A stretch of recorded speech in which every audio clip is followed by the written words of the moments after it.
Welcome to Social Media for the Thirsty Girl. I think it's really cool that Thirsty Girl is willing to hold a seminar like this.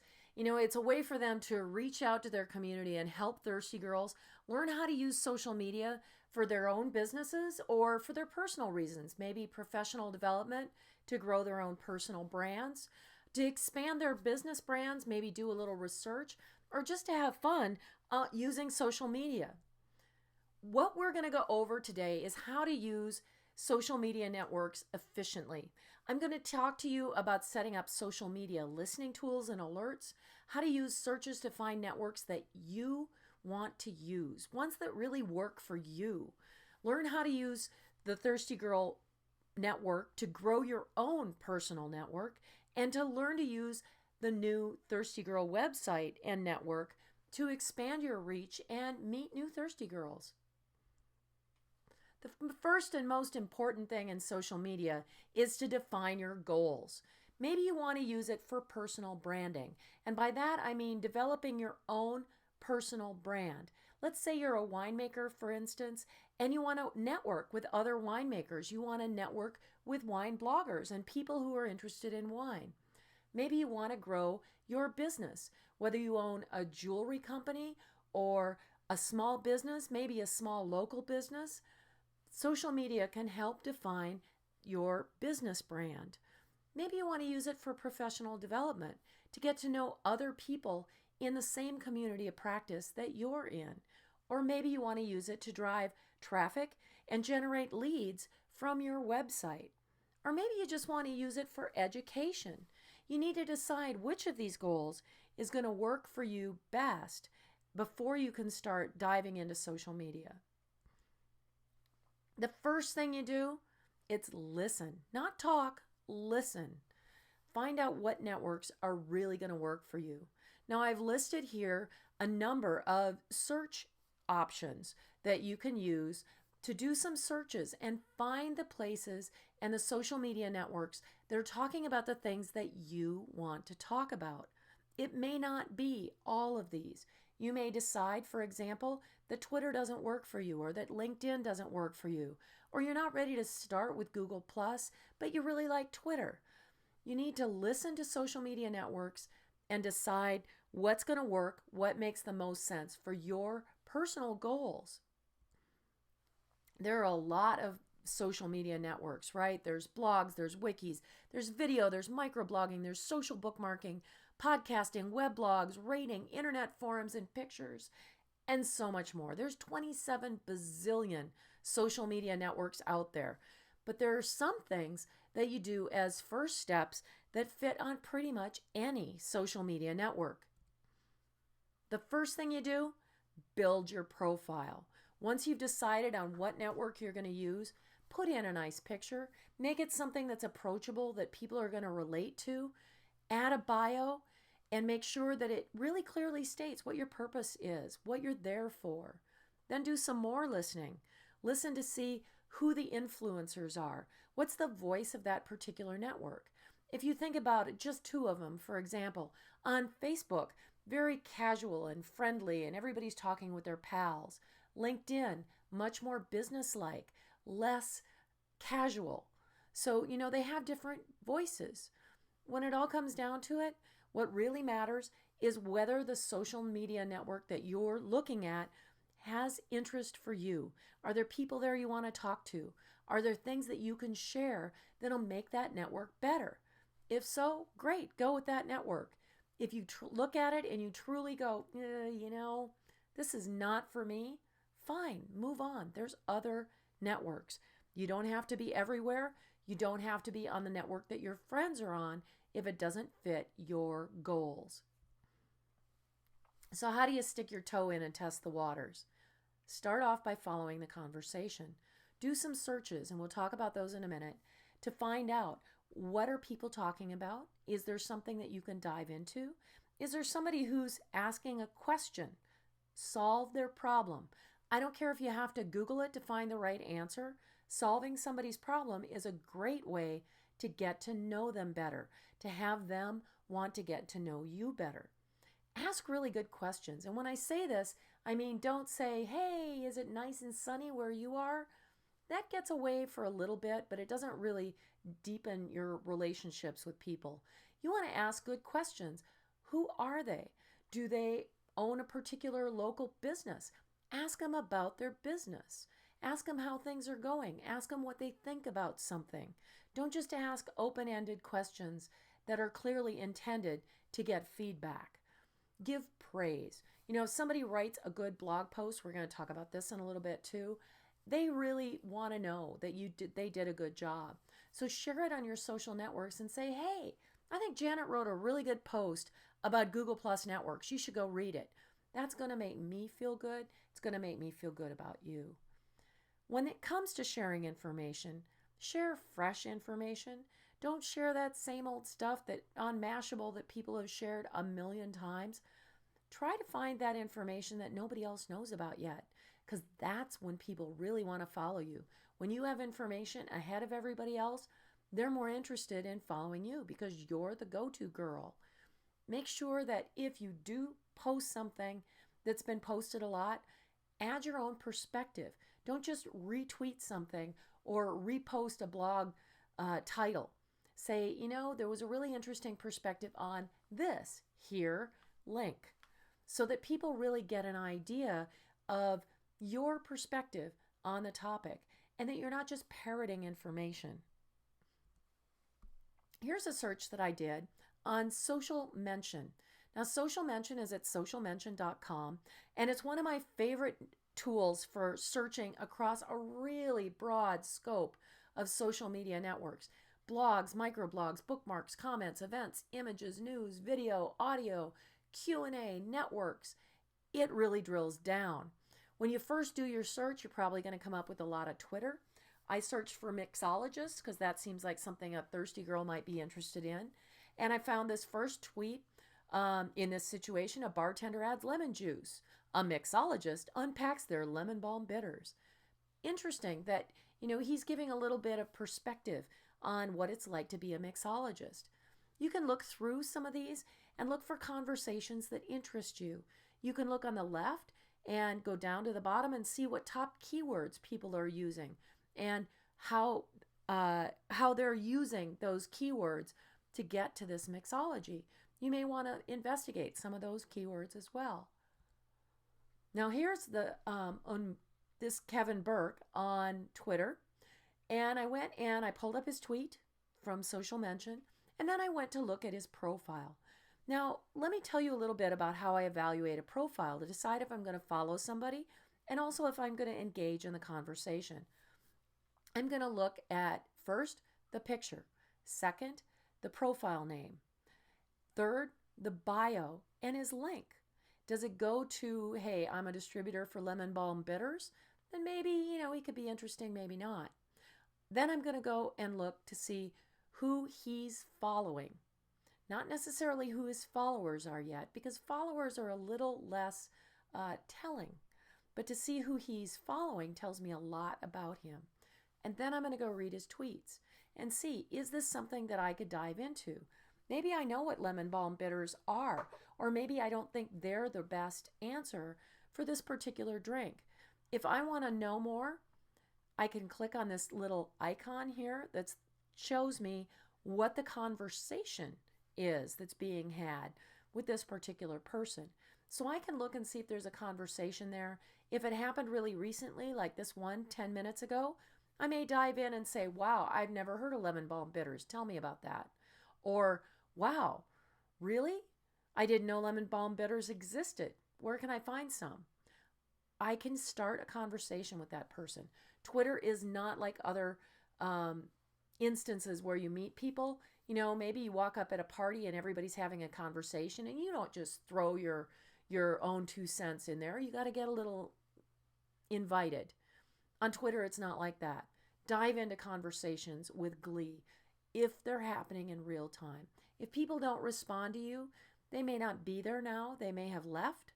They may have auto-posted, or they may have just not felt that you needed a response. You really want to get a response? Make sure that you leave some idea for them to follow up on. If you just make a flat statement like, wow, thanks for letting me know, there's no need for me to respond, and I probably won't. Now here, I drilled down and I did mixologist, but you notice up here at the top that I only searched blogs, and I get very different results.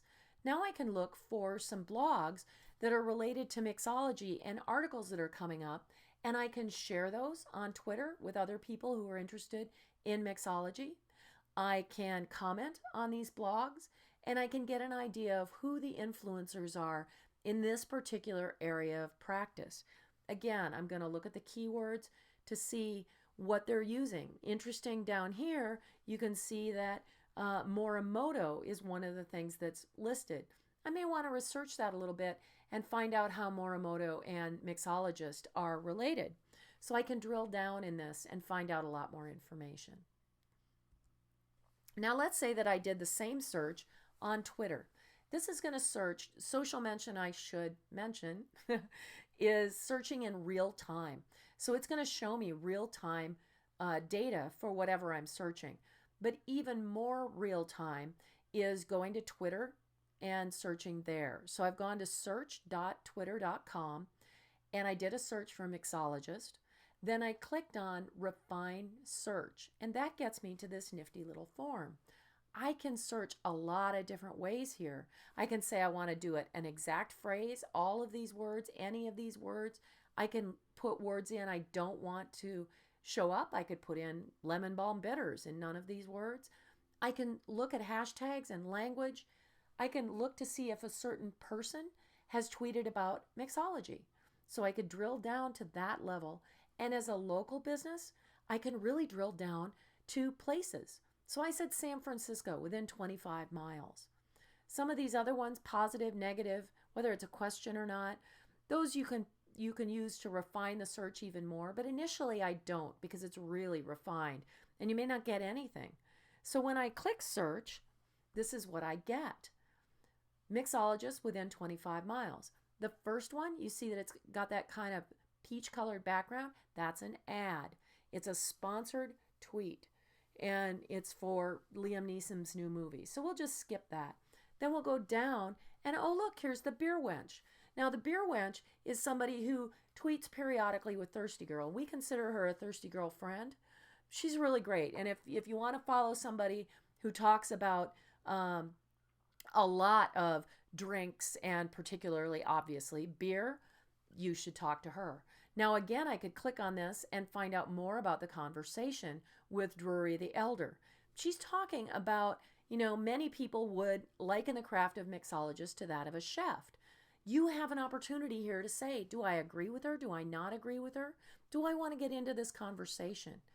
This conversation, you notice, happened on the 22nd of January. I took this screenshot on the 24th, so it hasn't really come up that recently. You need to look at the dates before you retweet things and reshare them, because they could be really old. And then it's hard for people to really understand where you came from when you made your tweet. Now, let's talk a little bit about blogging. You've probably seen this orange icon down in the right-hand corner somewhere. And basically what that means is that there is an RSS feed. Lots of things have RSS feeds. Searches, social mention has an RSS feed, blogs have RSS feed, websites have RSS feeds. And what an RSS feed is it stands for really simple syndication, and it basically allows us to click on a link and add it to a reader. We can add it to Google Reader or NetVibes. We can even subscribe by email. And it allows us to subscribe to that blog, and every time there's a new post, we'll get a message and we'll be able to read that post. If it's in a reader, we can bring in, say, 20 blogs and read the titles of all those blogs on one page at one time. Makes it much easier to follow a lot of information. And you don't have to keep going back and visiting that blog unless they say something interesting. Now, let's say they did say something interesting. Please go to the blog and post a comment. Even if you're not a blogger, you can still participate on blogs by commenting. Comments are so valuable. We just relaunched the Thirsty Girl website as a WordPress site. So the pages are commentable, The blog posts are all commentable. The site's very new. We don't have a lot of comments. We would love to have your comments on the website. Add your 2 cents. Be part of the community by adding information. Maybe you have another link to share. Maybe you've got a story to share. Maybe you just want to say, hey, that was a really great post and I didn't know that. One of the advantages on Thirsty Girl is when you comment, you actually earn points in our rewards program. So it's another way for you to earn points and to gain interest in the social network. One thing about comments are great unless they're really, really long. If you go to my blog post and write your own blog post as a comment on my blog post, it's kind of rude. So if you've got something like that, instead of writing a really, really long comment, maybe you can add a complimentary piece to your website and then link back to the initial site and say, hey, I read this on thirstygirl.com. I thought it was really great, but I had a lot more to say, so I wrote this. Makes Thirsty Girl happy, makes your readers happy. All of our networks benefit. So writing a complimentary piece and then sharing that with your social media networks is a really great way to spread the love around and get your own viewpoint out there as well. There's a lot of different blogging platforms. We're going to look at a couple in a minute. Tumblr and Posterous are two that are what are called microblogs. People tend to use these for just small, short, little one-thought pieces. Maybe they take a picture and say, hey, I saw this and I thought it was really great and I wanted to share it with you. Maybe they want to tell a short little story. Those are really great for that. WordPress.com and WordPress tend to be used for longer form posts. They tend to be more literary, but they don't have to be. You could do a small, short post at either one of these as well. This is an example of a Tumblr blog, and Susan is very interested in wine, and so she keeps this very focused. She keeps it focused on her travels and tasting and all kinds of fun stuff. And this is a Tumblr blog. Very clean, very neat, mostly pictures, a little bit of comments. Very easy way to blog very quickly. And you can do it from a mobile device, an iPad, an iPhone. Lots of apps can go to Tumblr as well. Now this is a Posterous blog. Basically the same kind of thing, right? Very small, short posts, a little bit of information about him. He shared the links to his social networks, and he tells us what he's interested in. New York, Apple, San Francisco, food, iPhone, and popular. So he's talking about popular culture. So you get a really quick idea of what he's interested in. If you click on one of these links, you'll learn more about that particular category. Now this is the Thirsty Girl website, and this is built in WordPress. And you see you can do a lot more with WordPress. You can have a lot of information. You can have a whole website built in WordPress beyond a blog. So you can do a lot of things here. It's great because it offers you a lot of customization, and the search engine optimization is really great. You have a lot more control if it's self-hosted as opposed to WordPress.com, but both of them are a step towards really blogging, and we like them both. Now let's talk about blogging strategy. When you blog, if you're blogging on Tumblr or Posterous, you can make them really short. If you're going to start writing blogs to market your business, you want to have them be very SEO friendly, and then you're going to want to make them longer. 300 to 800 words is a really good window. Less than 300 words, it makes it hard for Google to understand what the post is about and categorize it. Over 800 words, and trust me, nobody's going to read it. If you've got something that's 1,600 words, make 2 posts. It'll make people much happier. You can serialize it and say the other half of this post will be here tomorrow. It's a really good way to get better search engine optimization because both posts can link to each other. So think about not making them too long. Always add a post or a picture or a video. People want to have some visual interest. If I'm confronted with a wall of text when I go to your blog, I'm not as likely to read the whole thing. So figure out a way to work a picture or a video in. If you don't have a picture, you can use screenshots. You can use stock photos from places like Photolia or Dreamstime that only cost $1 a piece. You can find free images online, but please check to make sure that they're not copyright protected. Don't just Google something and throw up a picture, because that could be a copyright violation. Not only can it get you in trouble, but it's disrespectful, so please don't do that. Write your blog posts first and then fine tune for keywords. Don't say, I'm going to write a blog post about keyword X, and then write your whole post that's keyword, keyword, keyword, something, something, keywords, something, something, keyword. Nobody wants to read like that. The search engines recognize that that's what it is. Write your post, go back, look at it, and decide if you need to add some keywords to make it more specific to the topic. Don't feel like you have to say everything in your blog post, because if you do, you don't leave anything for people to comment on. So don't say it all. Leave something open. Maybe add a call to action for people to add their own perspective, or say, I didn't finish this. How would you finish it? What do you think about this? What do you think about that? Have you seen any others? All of those are calls to action to get people to add comments and do things with your blog. Make sure that you let them know that you want them to share it. Twitter. Twitter is very different than blogging. That's why they call it a microblog. You've only got 140 characters. And quite honestly, I tell people you've only got 120 characters.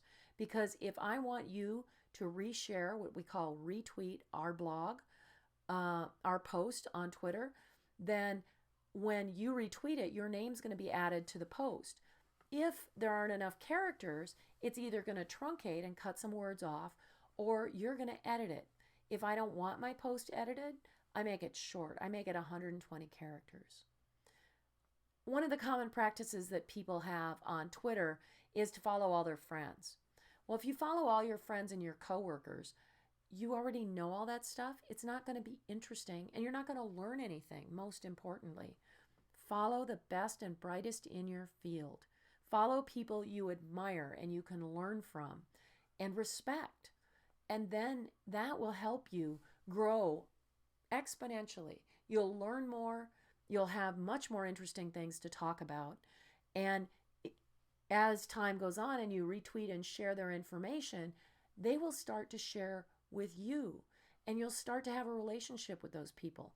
That's a really win-win situation right there. So speaking of that, if you want to get people to follow you, you have to share really great information. You have to reshare or retweet information that's really valuable to people. And you have to do it when they're actually there, in the room, paying attention. So timing is important. If you share something to me and I haven't posted in 4 hours, odds are good that I'm not there and I may not see your tweet. So I may not see it till tomorrow when I come back. If you see somebody's online right now, that's a good time to reach out and talk to them. Another thing that is important is that if you're only online for an hour on Twitter a day, don't share 20 posts during that hour. It's going to flood your network and make people crazy. Instead, use a tool, maybe Hootsuite, to time out those tweets. If you've got a lot of really great information, wonderful. Don't share it all at one time. Another really good tool you can use is called Buffer app. And I think it's Buffer, BUFFERAPP.com. And that allows you to time out that information and spread it out during the day. Then you want to make sure that you have alerts turned on so that if somebody responds to it, you can reply to them. Then you don't have to spend all day on Twitter. Now, I wanted to show you a profile that was a really good one and a good example as both a good profile and how to tweet. This is Rebecca Hopkins. She's an Aussie who lives here in San Francisco, very interested in wine. She's a very active Thirsty Girl and very engaged in the Thirsty Girl networks. One of the things that I wanted to show you is, okay, first we have a great picture. She looks really friendly and fun and somebody we'd like to talk to. She's got a great bio that tells us a lot about her in just 160 characters. And then if you look at her tweets, you'll notice that she isn't tweeting about herself at all. She's sharing really good information. At the same time, we learn a lot about her. We learn that she's interested in sustainable food. She's a supporter of slow food. She's very interested in wine. You'll notice that down here, she's using the hashtag WW, which is Wine Wednesday. I took this screenshot on a Wednesday, and she was reaching out to tell people who she thought was worth following that's interested in wine. And the idea with Wine Wednesday is to share the people that you really think are great and you want to follow. So she's sharing that. She's also sharing a quote here. All of this gives us great information about how to tweet and how to be part of a community and not just talk about ourselves. So let's talk about Facebook.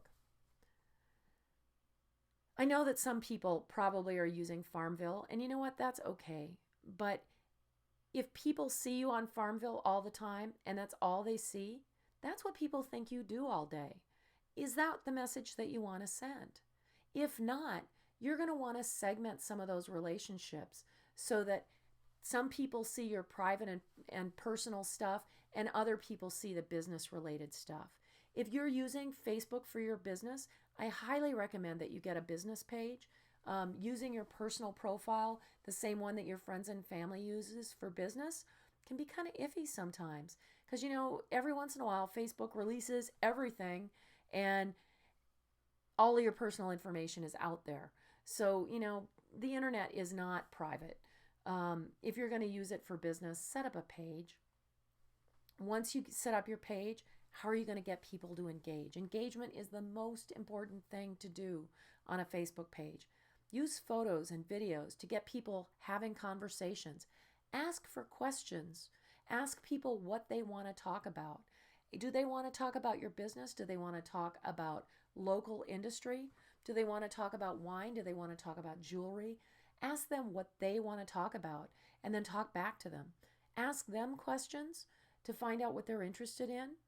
And then stir things up once in a while. Don't be afraid to be a little edgy in your community of practice and get people talking. Get them moving. If you have to say something that's a little inflammatory to get them to comment, so be it.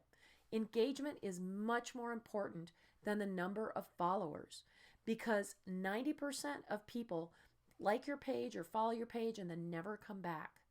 That 10% that does come back is hugely important.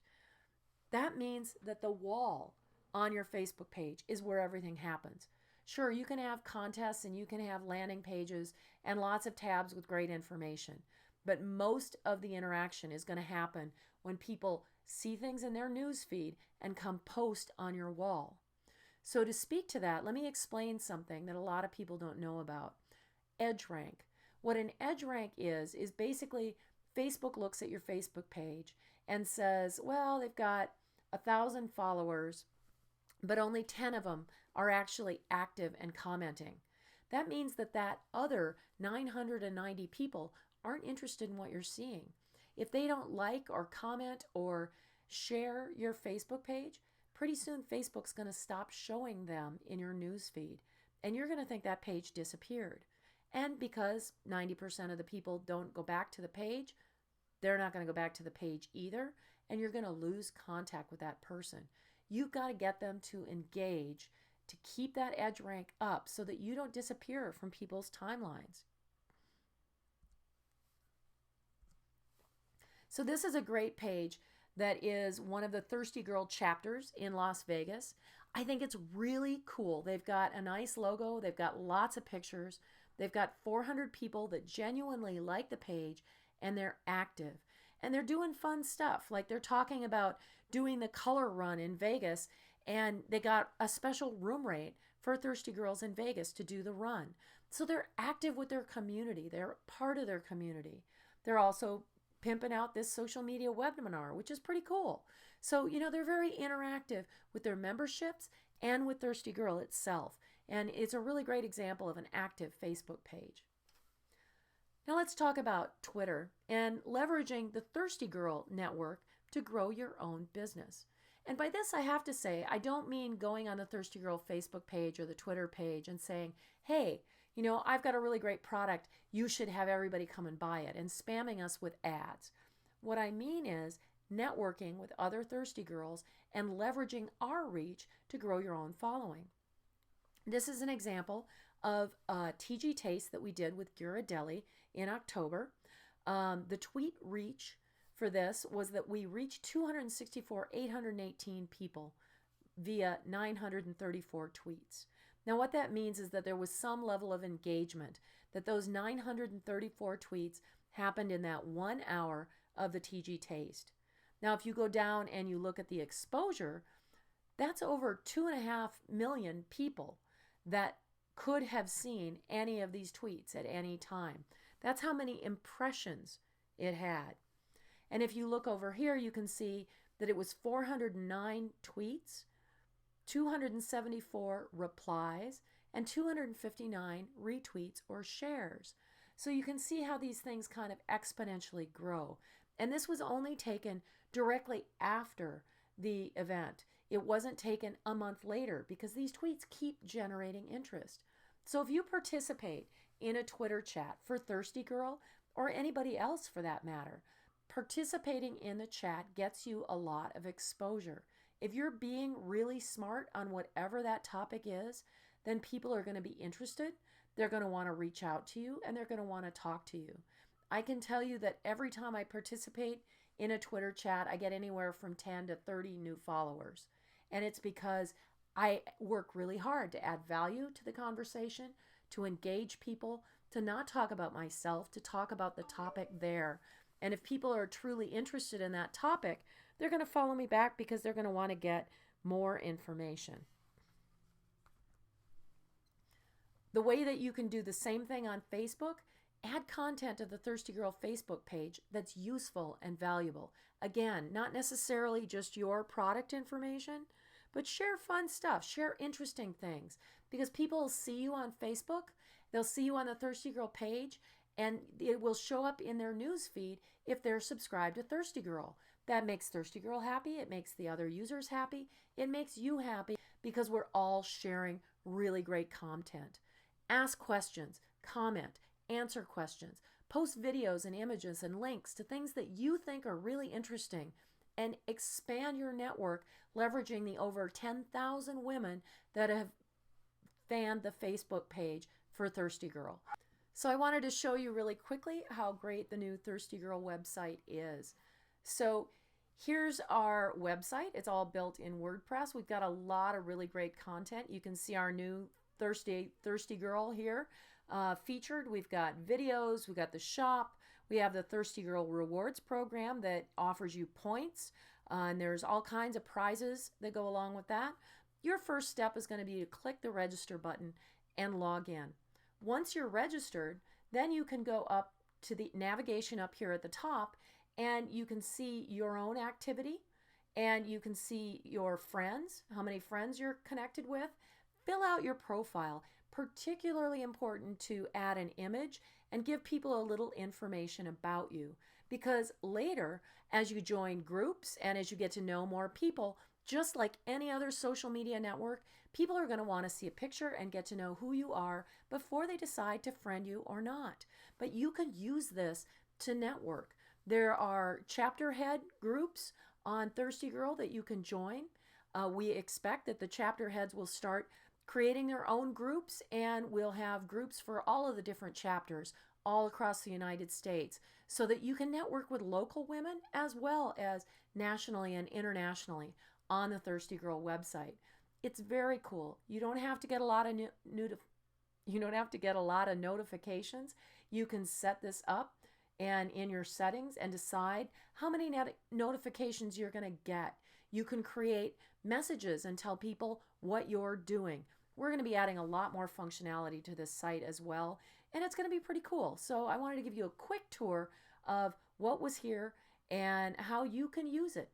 Make sure that you go to the events page in particular.